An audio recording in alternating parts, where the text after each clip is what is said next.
ఎప్పటికప్పుడు తాజా వార్తలను అందిస్తున్న వెంకటగిరి టైమ్స్ న్యూస్ కు స్వాగతం. కర్ణాటక కాంగ్రెస్ లో పదవుల కోసం నాయకుల మధ్య మనస్పర్ధలు నేపథ్యంలో అధిష్టానం మేరకు నేడు బెంగళూరుకు వెళ్లిన సీఎం రేవంత్ రెడ్డి.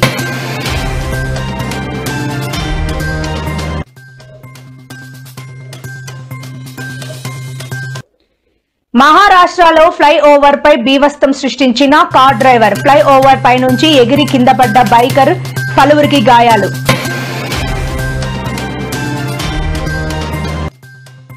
సంచలన నిర్ణయం తీసుకున్నాం కాంగ్రెస్ ప్రభుత్వం. తెలంగాణలో ఇక నుంచి ఓవర్లోడ్ తో వెళుతూ రెండోసారి దొరికితే వాహనం సీజ్.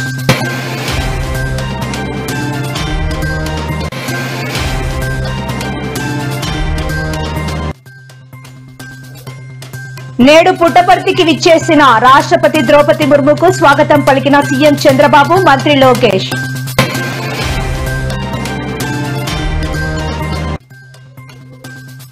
ఉపాధ్యాయులకు గుడ్ న్యూస్ చెప్పిన మంత్రి నారా లోకేష్. ఉపాధ్యాయులకు బోధనేతర బాధ్యతలు రద్దు చేస్తున్నట్లు ప్రకటన.